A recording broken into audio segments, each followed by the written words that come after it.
राधे राधे, जय माता दी। गुप्त नवरात्रि की आप सभी को हार्दिक शुभकामनाएं। गुप्त नवरात्रि में 10 महाविद्याओं की साधना का विशेष महत्व माना जाता है। आज हम दूसरे दिन माता तारा की उपासना की संपूर्ण जानकारी देंगे और तृतीय दिवस की माता त्रिपुर सुंदरी की संपूर्ण जानकारी, विधि, कथा, मंत्र, भोग, संपूर्ण जानकारी आप तक जरूर से पहुंचाएंगे। तो कृपया अगर आप हमारे चैनल पर नए हैं तो प्लीज़ चैनल को सब्सक्राइब करें। और इसी कथा श्रृंखला को आगे बढ़ाते हुए आज हम बात करेंगे द्वितीय दिवस माता तारा की संपूर्ण जानकारी के बारे में। तो मान्यता है कि माँ तारा की उपासना की जाती है द्वितीय दिन। माँ तारा को संकट से तारने वाली, भय हारने वाली और ज्ञान प्रदान करने वाली देवी माना जाता है। उनका वर्ण नील अर्थात नील वर्ण का बताया जाता है और वे भक्तों को अकाल मृत्यु, भय, रोग और मानसिक कष्टों से रक्षा देती हैं। दूसरे दिन पौराणिक कथाओं के अनुसार, पौराणिक मान्यता के अनुसार एक समय समुद्र मंथन के दौरान भगवान शिव ने विषपान किया। विष की ज्वाला से उनका शरीर व्याकुल हो उठा। तब आदि शक्ति ने तारा रूप धारण किया और शिव को अपनी गोद में लिया और उन्हें अमृत तुल्य स्तनपान करा करके विष का तीव्र गति का संक्रमण रोक दिया। इसलिए माँ तारा को रक्षक माना गया और तारणहार शक्ति कहा गया, अर्थात माँ के समान रक्षा करने वाली। एक अन्य मान्यता के मुताबिक महर्षि वशिष्ठ ने माँ तारा की कठोर तपस्या की। देवी उनकी इस कठोर तपस्या से प्रसन्न होकर प्रकट हो गई और उन्हें तंत्र, मंत्र और ब्रह्म ज्ञान प्रदान किया। तब से माँ तारा की साधना को अत्यंत शुभ माना जाता है। पूजा विधि की बात करें तो पूजा विधि में दूसरे दिन स्नान करके स्वच्छ नीले वस्त्र धारण करना चाहिए। माँ तारा की प्रतिमा या चित्र स्थापित करें, नीले या सफ़ेद पुष्प अर्पित करें, धूप, दीप, अक्षत, रोली और नैवेद्य चढ़ाएं। माँ तारा का कम से कम 11 या 21 बार या 108 बार आप चाहें तो मंत्र जाप कर सकते हैं। साधक जो रहते हैं, साधक अगर आप घर में नॉर्मल तरीके से पूजा कर रहे हैं तो कर सकते हैं, लेकिन इन गुप्त नवरात्रों में विशेष करके बहुत से लोग ऐसे होते हैं जो साधक होते हैं, वो उनके लिए विशेष शक्तियाँ अर्जित करने का ये समय होता है। ये शक्तियाँ माँ की जो उपासना करते हैं वो अर्जित करते हैं, बिना गुरु के नहीं करते हैं। नॉर्मल जो गृहस्थ हैं वो जैसे हर नवरात्र में पूजा करते हैं, माँ का आशीर्वाद लेते हैं, माता रानी की पूजा करते हैं, वो लोग कर सकते हैं। और गुप्त नवरात्रों में क्योंकि ये माँ के 9 अन्य उग्र स्वरूपों की पूजा होती है तो इनकी पूजा विशेषकर तांत्रिक भी करते हैं। लेकिन हम गृहस्थ हैं तो गृहस्थ जन जैसे माँ दुर्गा की अलग अलग स्वरूपों के नाम जान करके हम माँ दुर्गा की पूजा करते हैं, ठीक उसी तरह आप अपने घर में इनकी पूजा, आराधना, भोग, प्रसाद ये सब कुछ कर सकते हैं। माँ का प्रिय भोग है, माँ को खीर, मिश्री, दूध से बनी हुई मिठाइयाँ, केला, नारियल, सफ़ेद मखाना की खीर, इन सब चीज़ों का आप भोग लगा सकते हैं और घर में ही वितरण कर सकते हैं। और माँ का प्रिय मंत्र है ओम ऐं ह्रीं श्रीं तारे नमः। नैवेद्यम समर्पयामि अर्थात नैवेद्य भी करेंगे आप, चढ़ाएंगे। और ये मंत्र है माँ का। मुख्य बीज मंत्र है ओम ह्रीं श्रीं हूं फट ये स्वाहा। ये माँ का तारा का ये जो है मंत्र है। और एक और सरल मंत्र है ओम तारे तुम तारे तुरे स्वाहा, ओम तारे तुम तारे तुरे स्वाहा। ये महामंत्र है, बीज मंत्र है। आप चाहें तो कोई भी मंत्र का आप जो है पाठ कर सकते हैं। एक और पुरानी कथा आती है तो बहुत समय पहले एक निर्धन ब्राह्मण दंपति था। वे संतानहीन और अत्यंत दुखी थे। एक दिन सिद्धि महात्मा ने उन्हें गुप्त नवरात्रि के दूसरे दिन माँ तारा का व्रत रखने की सलाह दी। दंपति ने श्रद्धापूर्वक उपवास किया, खीर का भोग लगाया और रात में माँ तारा के मंत्र का जप किया। कुछ समय बाद देवी ने प्रसन्नता से दर्शन देकर कहा कि मैं तुम्हारे घर में सुख, संतान और समृद्धि प्रदान करूंगी। शीघ्र ही उनके घर पुत्र का जन्म हुआ और धीरे धीरे दरिद्रता दूर हो गई। ब्राह्मण दंपति ने जीवन भर माँ तारा की उपासना की और अंत में मोक्ष को प्राप्त हुए। और फलश्रुति को जो भक्ति श्रद्धा से माँ तारा का व्रत करता है, अर्थात इसका जो फल मिलता है, उनकी भय, रोग, शत्रु बाधा और आर्थिक संकटों से रक्षा होती है तथा ज्ञान और आत्मबल की भी प्राप्ति होती है। व्रत खोलने का तीसरा तरीका यह है कि सायंकाल अर्थात शाम के समय पुनः दीपक जलाकर आरती करें, माता को खीर या दूध से बना हुआ भोग लगाएं, परिवार में प्रसाद वितरण करें। वही फलाहार, सात्विक भोजन जो आप माँ को भोग लगाएंगे उसी से आप अपना व्रत खोल सकते हैं। और अंत में माँ की आरती ज़रूर से करिएगा, आरती करना ना भूलिएगा। तो ये माता तारा की द्वितीय दिवस की संपूर्ण जानकारी है।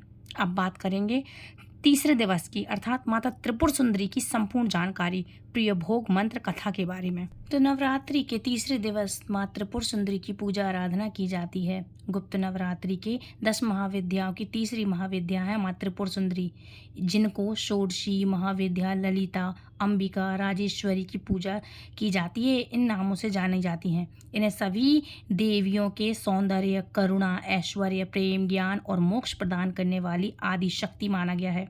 श्री विद्या साधना में उनका सर्वोच्च स्थान है। माँ त्रिपुर सुंदरी कौन है और उनके नाम क्या क्या हैं? तो देखो, महाविद्या तीसरी महाविद्या है त्रिपुर सुंदरी। इनकी अन्य नाम षोडशी, श्री विद्या, ललिता, राजेश्वरी, त्रिपुरा, त्रिपुरा अंबिका और इस तरह से इनके नाम जाने जाते हैं। वर्ण इनका है अर्थात कौन से रंग की हैं? तो अरुण रंग, उगले सूर्य के समान, ललितामान अर्थात आसन, लाल इनके आसन पे बैठ करके पूजा होती है। मतलब इनका वर्ण है करुण, उगते हुए सूर्य के समान लाल रंग की है माँ, और कमल पे माँ विराजमान है। वाहन इनका सिंह है, सिंहासन, और पंच ब्रह्मासन है। और माँ का स्वरूप लगभग 16 वर्ष की दिव्य कन्या के समान है, इसलिए इनको षोडशी कहा जाता है। इनकी पूर्व दिशा है। तत्व में इनकी चेतना और परम आनंद है। त्रिपुर सुंदरी के अर्थ का नाम क्या है? मतलब नाम के अर्थ क्या है? त्रिपुर अर्थात तीनों लोक, स्वर्ग, पृथ्वी, पाताल या जागृत, स्वप्न और सुसुप्ति। इन तीनों अवस्थाओं की सबसे सुंदर और सर्वोच्च शक्ति होने के कारण इन्हें त्रिपुर सुंदरी माँ कहा जाता है। माँ का स्वरूप कैसा है? तो माँ के 4 हाथ हैं। वे धारण करती हैं पाश, प्रेम बंधन का, अंकुश, मन पर नियंत्रण का, पुष्प बाण 5 इंद्रियों का प्रतीक है, और गन्ने का धनुष मन का प्रतीक होता है। माता लाल वस्त्र धारण करती हैं और उनका तेज करोड़ों सूर्य के समान बताया गया है। गुप्त नवरात्रि के तीसरे दिन की पूजा अर्थात कैसे करनी चाहिए? इनका शुरू में क्या करें तीसरे दिन की पूजा में? तो सुबह स्नान करके, सुबह ब्रह्म मुहूर्त या सूर्योदय से पहले स्नान कर लें। नहीं हो पा रहा कोई बात नहीं, बाद में कर सकते हैं। स्वच्छ वस्त्र धारण करें, लाल, गुलाबी या पीले वस्त्र पहने। पूजा स्थान पूर्व दिशा की ओर मुख करके बैठना है आपको, पूर्व दिशा की तरफ, और स्थापना लाल कपड़ा बिछाएं। त्रिपुरी सुंदरी माँ की चित्र या श्री चक्र स्थापित करें, कलश रखें, घी का दीपक जलाएं। पूजन सामग्री में माँ को लाल पुष्प बहुत ही प्रिय हैं, तो आप जासून का फूल जो है वो रख सकते हैं, और लाल कलर के गुलाब हैं वो रख सकते हैं। माँ कमल पे विराजमान है तो कमल का फूल रख सकती हैं, और लाल चंदन, कुमकुम, अक्षत, सुपारी, लौंग के जोड़े, इलायची, धूप, दीप, कपूर, नारियल, पान, फल, मिठाई, ये आप भोग के रूप में रख सकती हैं। भोग की बात करें, अगर आप घर में बना रही हैं सात्विक, तो माता को अत्यंत प्रिय ये चीज़ें हैं: खीर, मालपुआ, रबड़ी और माखन, मिश्री, नारियल, अनार, सेब, केला, मौसमी फल, गुलाब की पंखुड़ियाँ, मिश्री, पंचामृत, केसर युक्त दूध, मेवे सूखे और पेड़े, ये माँ को बड़े प्रिय हैं, तो ये आप भोग लगा सकती हैं। इनमें से कोई एक भी लगा लें तो आपकी पूजा संपन्न हो जाएगी। प्रिय पुष्प माँ का कौन सा है? तो माँ को लाल कमल सर्वश्रेष्ठ बहुत प्रिय है। माँ कमल के आसन पर ही विराजमान है, तो गुड़हल का फूल भी आप चढ़ा सकती हैं, लाल गुलाब का, कनेर का, और सर्वश्रेष्ठ कमल तो है ही। माँ की प्रिय रंग की बात करें तो माता रानी के लिए लाल रंग बहुत पसंद है, गुलाबी रंग बहुत पसंद है, और केसरिया रंग बहुत पसंद है। तो इस तरह से माँ को चुनरी उड़ा सकती हैं। इसी तरह के आप भी वस्त्र धारण कर सकती हैं। सुगंधित चीज़ें कौन सी पसंद है माँ को? तो चंदन, केवड़ा, गुलाब का इत्र, इन सब चीज़ों को आप माँ को अर्पित कर सकती हैं।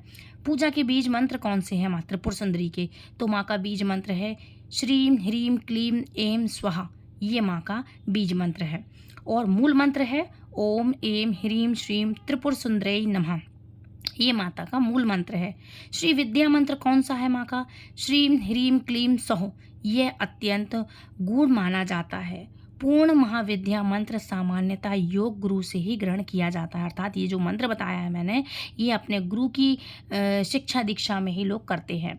जो विद्याएं सीख रहे हैं या जो तांत्रिक हैं वो उजागर करते हैं। हम गृहस्थ लोग ये नहीं करते हैं। और जो करते हैं माँ की साधना, जिनके मंदिर हैं, बड़े बड़े मठ हैं, काली पूजन करते हैं, तो वो किसी न किसी गुरु के निर्देश के अनुसार ही करते हैं। ध्यान मंत्र आप लगाना चाहते हैं तो माँ का मंत्र कर सकते हैं आप शांति से।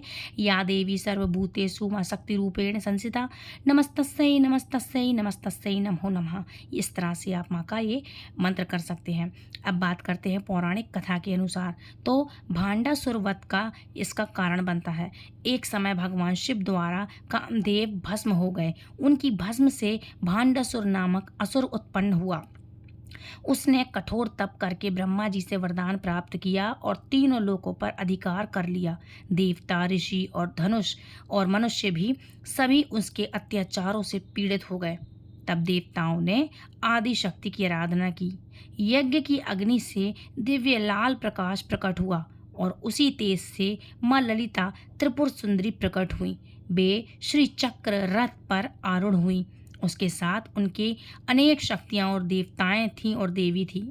सभी देवी देवता थे, अर्थात देवियाँ जरूर से थी माँ के साथ। माँ ने भांडासुर और उनकी विशाल सेना का युद्ध में संहार किया और धर्म की पुनः स्थापना की। इस विजय के कारण माँ को राजेश्वरी और ललिता महात्रिपुर सुंदरी कहा गया। आध्यात्मिक माँ की बात करें, इस तरह से ये कथा संपूर्ण होती है, यही कारण है। अब आध्यात्मिक महत्व क्या है, अर्थात इसका महत्व क्या है, तो देखो, मन शांत होता है माँ की पूजा करने से। विवाह में आने वाली बाधाएं दूर होती हैं। दाम्पत्य जीवन सुखमय होता है। धन एवं वैभव की कमी नहीं रहती है। धन वैभव प्राप्त होता है। विद्या बुद्धि बढ़ती है। आध्यात्मिक उन्नति होती है। श्री चक्र धारण में सिद्धि मिलती है। भय, शत्रु और नकारात्मक ऊर्जा से रक्षा होती है और अंततः मोक्ष की प्राप्ति का मार्ग भी प्रशस्त होता है जो माँ की आराधना करते हैं। नियम की बात करें तो ब्रह्मचर्य का पालन करना चाहिए। सात्विक भोजन या फलाहार करें। क्रोध, झूठ और चिंता से बचें। लाल पुष्प माँ को अर्पित करें और ओम ह्रीम ह्रीम श्रीम त्रिपुर सुंदरी नमः इस मंत्र का कम से कम 108 बार आप चाहें तो जप कर सकते हैं। संध्या समय दीपक जरूर से जलाएं, कपूर से आरती करें, भोग अर्पित करें। और अगर आप साधक हैं या साधना घर में कर रहे हैं गृहस्थ लोग, तो फिर कपूर जला करके आरती करें और जो मैंने नियम बताए उनको फॉलो करें। पूजा के समय शुभ क्या है, मतलब पूजा का शुभ समय ब्रह्म मुहूर्त होता है। सूर्योदय के बाद प्रातःकाल संध्या का पूजा का मुहूर्त होता है, जिसको गौधुली बेला कहा जाता है। ये इसका महत्व क्या है, क्या फल मिलता है हमें, तो जो भक्त श्रद्धा और नियम पूर्वक गुप्त नवरात्रि के तीसरे दिन माँ त्रिपुर सुंदरी की उपासना करते हैं, उसे सुख, समृद्धि, सौभाग्य, मानसिक शांति, पारिवारिक सुख, आध्यात्मिक उन्नति और देवी की विशेष कृपा प्राप्त होती है। ऐसी मान्यता है कि माँ त्रिपुर सुंदरी अपने भक्तों की उचित कामनाएं पूर्ण करके उन्हें भोग और मोक्ष दोनों का आशीर्वाद प्रदान करती हैं। जय माँ त्रिपुर सुंदरी। फ्रेंड्स, वीडियो कैसा लगा प्लीज़ हमें कमेंट ज़रूर करिएगा। Please to like, share and subscribe. आप सभी को गुप्त नवरात्रि की हार्दिक हार्दिक शुभकामनाएं। मिलती हुई नेक्स्ट वीडियो में, तब तक के लिए राधे राधे, हरे कृष्णा, जय माता दी।